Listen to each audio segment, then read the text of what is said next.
नमस्कार साथियों, आज हम लोग बहाली के 5 मुद्दों पे बात करेंगे। एक्चुअली मेनली हम लोग का 5 मुद्दा है जिस पे हम बात करेंगे, जिसमें पहला बात हमारा होगा 7वां चरण, दूसरा बात होगा कॉमर्स का वैकेंसी, तीसरा बात होगा 5 अंक का वेटेज, चौथा होगा निरहुआ का सच और 5वां होगा आंदोलन का प्रारूप। एक्चुअली दोस्तों, स्टेट 19 जो है,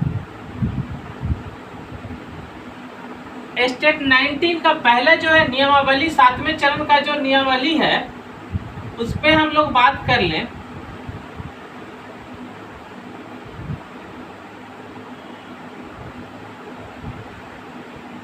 तो ये नियमावली के बारे में लोग कह रहे हैं कि 31 अक्टूबर तक आ जाएगा।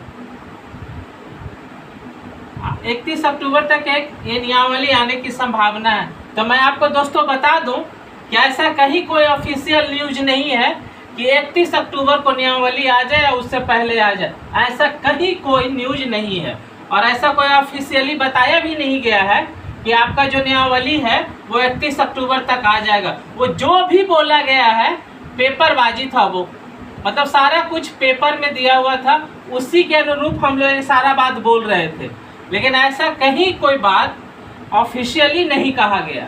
और जब ऑफिशियली नहीं कहा गया तो आप जो सोच रहे हैं कि 31 अक्टूबर तक नियमावली आ जाएगा, सिर्फ सोचते ही रहिए। हमें नहीं लग रहा है कि वो आ रहा है 31 अक्टूबर तक, क्योंकि हमारी जो बात हुई है, नहीं मेरी बात मतलब बहुत बड़े लेवल के अधिकारी से नहीं हुई है, लेकिन वह उन लोगों से हुई है जिन्होंने उस नियमावली को बनाए हैं।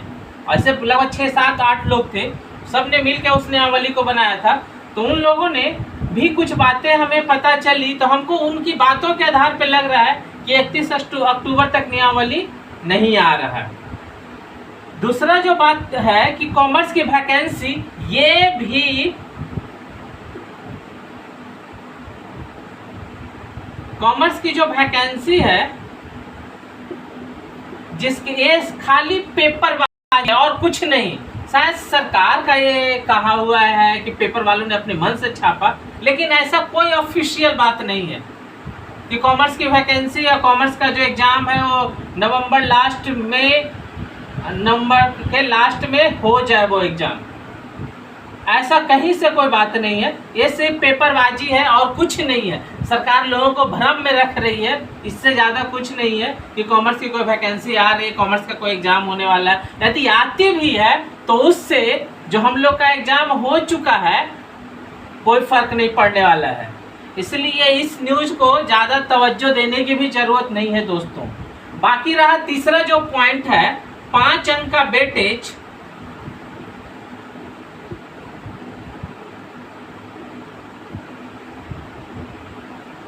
पाँच अंक का जो वेटेज है, हालांकि मिलेगा तो मुझे भी मिलेगा ये वेटेज, ऐसा बात नहीं है, लेकिन हमें नहीं लगता ये मिलने जा रहा है। यदि 5 अंक का वेटेज मिलेगा तो हमें भी मिलेगा, लेकिन ये हमको नहीं लग रहा है कि ये मिलने जा रहा है, क्योंकि कल जो बात हुई है ऑफिशियल से, उन्होंने डायरेक्ट एक ही बात बोला कि ट्रेन स्टेशन से निकल चुकी है, अब आप क्या सोच रहे हैं, अब जो होना था वो हो चुका है। वो लोग ऐसा बोल रहे हैं। तो 5 अंक का जो वेटेज के बारे में लोग बात कर रहे हैं, सुबह शाम वीडियो बना रहे हैं, उनके बारे में कहना, वो आपको झूठा वीडियो बना के झूठा लेटर सेंड करवा देंगे, क्योंकि उन्होंने बोला, वो आदमी कुछ बोला कि सर हम लोग लेटर ही भेज रहे हैं, रिस्पॉन्स नहीं मिल रहा है। तो बोले कि ऑलरेडी ट्रेन निकल चुकी है भैया, फिर से स्टेशन पे थोड़ी आ जाएगी। इतना भी नहीं बोले, वो एक ही लाइन बोले, ऑलरेडी ट्रेन निकल चुकी है, बस इतना ही वो बोले। तो ये सारी बातें चल रही थी। नियमावली जो 31 अक्टूबर तक आने का कहीं से कोई सुरगुन नहीं नजर आ रहा है, कहीं से कोई उम्मीद नजर नहीं आ रही है कि नियमावली 31 अक्टूबर तक आ जाएगा। अरे जो भ्रम में है, बैठे हुए हैं, बैठे रहिए, नहीं आएगा पक्का। दूसरा जो कॉमर्स की वैकेंसी, उसका कोई असर नहीं पड़ने वाला है स्टेट 19 पे, और उसके मतलब कि यदि होता है बहाली तब उस पर नहीं, लेकिन अभी नियमावली को ही धकेल दिया जाएगा आगे तक, और आगे क्या, बहुत आगे तक अभी धकेलने की कोशिश की जा रही है। तो अभी कुछ भी कहना मुश्किल है दोस्तों। बाकी रहा 5 अंक का वेटेज का, तो 5 अंक का वेटेज नहीं मिलने वाला है, कितना भी कोई एड़ी रगड़ ले, कुछ नहीं होने वाला है। बात रहा एक और बात है, एक है निरहुआ कोई, वो आजकल कह रहा है कि 5 अंक का वेटेज हम दिलवा देंगे। एक्चुअली वो जब ऑफिस में जाता है ना तो सही से 2 लाइन नहीं बोलता है और भागता है। निरहुआ ऑफिस में जब जाता है, सचिवालय के अंदर जाता है, 2 लाइन नहीं बोलता और भागता है वहां से, ऐसे जैसे उसके पीछे में कुत्ता दौड़ा दिया हो किसी ने। तो ज़्यादा कुछ नहीं पूछा था, 5 अंक का वेटेज का बात बोला था और चला गया, बस 1 लाइन सुना और वहां से निकल गया। इसके बाद वो जो भी बोला वीडियो में सब खाली गलत बोला, झूठ बोला, 1 नंबर का झूठ, सफेद झूठ जिसको बोलते हैं वही, चाशनी लगा के बोलेगा ताकि लोगों को भरमाते रहे, चंदा चोरी करवाते रहे, चंदा चोरी करते रहे, चंदा वसूलते रहे, अपना पेट चलाते रहे, यही है उसका काम और कुछ नहीं। तो ऐसे लोगों से आप दूर ही रहिए, ज़्यादा अच्छा रहेगा। और सबसे इम्पोर्टेंट बात जो अभी हम करने वाले हैं आंदोलन पे, भाइयों आंदोलन जो होगा वो किस टाइप का होना चाहिए, मेन बात यही है। अब जो आंदोलन होना चाहिए वो आंदोलन थोड़ा सा डिफरेंट होना चाहिए।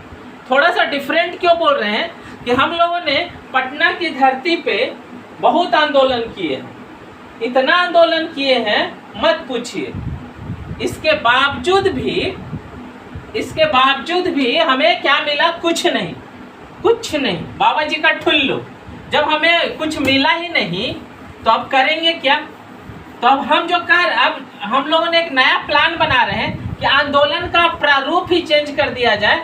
हम पटना में बैठ के अब आंदोलन नहीं करेंगे।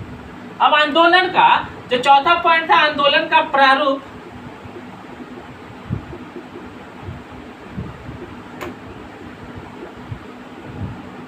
अब हम पटना में बैठ के आंदोलन नहीं कर रहे। पटना में यदि बैठ के आंदोलन करते हैं तो हम लोग जनता से नहीं जुड़ पाते हैं।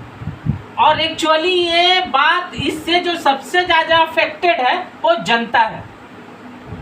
एक्चुअली टीचर यदि स्कूल में नहीं है तो इससे सबसे ज़्यादा किसको प्रॉब्लम है? जनता को, कि उसके बच्चे नहीं शिक्षित हो रहे हैं। तो हमें ये आंदोलन को एक बड़ा मूर्त रूप में ले देना है। और इसके लिए हम लोग जो आंदोलन करेंगे, हो सकता है कि उसमें हम लोग 200 किलोमीटर या 400 किलोमीटर या 100 किलोमीटर का मार्च रखेंगे। और इस मार्च में हम लोग एक पॉइंट से निकल के और पटना की तरफ बढ़ेंगे, वहां से निकल के पटना की तरफ बढ़ेंगे और बीच में हमसे बहुत सारे लोग जुड़ते चले जाएंगे और वही उसी तरीके का आंदोलन करेंगे। इससे होगा क्या कि बात थोड़ा बढ़ेगा, मीडिया में जाएगा, नेशनल इशू बनेगा, नेशनल मीडिया इसको उछालेगी, तब जाके हम लोग का 7वां चरण कंप्लीट होगा। वरना 7वां चरण तो 2019 से चल ही रहा है, ये 24 क्या 26 भी पार कर जाएगा तब भी कंप्लीट होने के चांसेस नहीं है। तो इसके लिए बहुत जुझारूपन चाहिए और सही में आंदोलन का एक नया डिजाइन तैयार किया जाए और इस तरीके से आंदोलन करें कि लोग जुटे, लोग पहुँचे, लोगों के नज़र में जाए, मीडिया की नज़र में जाए, आम जनता जुड़े और तब देखिए 7वां चरण कितना जल्दी होता है दोस्तों।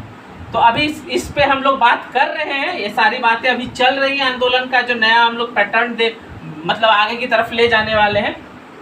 तो दोस्तों किसी के बहकावे में नहीं आना है और आंदोलन के लिए तैयार रहना है। आंदोलन होगा और 7वां चरण जितना जल्दी कंप्लीट होना चाहिए उतना जल्दी हम लोग करवाने की कोशिश करेंगे। बस आप लोग का साथ होना चाहिए। और इसमें एक नहीं, सारे अभ्यर्थी, टीचर के सारे अभ्यर्थियों को इंक्लूड करने की कोशिश की जाएगी, सबको साथ लाने की कोशिश की जाएगी और सब मिल के आंदोलन करेंगे दोस्तों।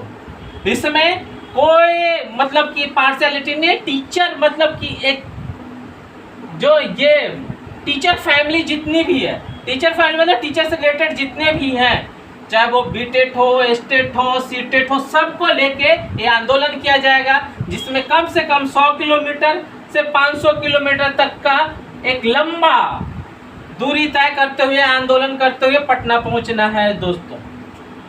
और इस तरीके से अपनी बात को पहुंचाना है। हम लोग नहीं उग्र प्रदर्शन करें, शांति से चलने तो दो ना भाई, शांति से हम लोग चलेंगे रोड पे। हम लोग कोई उग्र प्रदर्शन करने की जरूरत नहीं है। शांति से, ठीक है, हम धूप में हम जलेंगे, पानी में हम सड़ेंगे, लेकिन हमें शांति से पटना पहुंच जाने दो। बस इन्हीं सारी बातों के साथ आज का ये वीडियो समाप्त करते हैं दोस्तों। थैंक यू दोस्तों।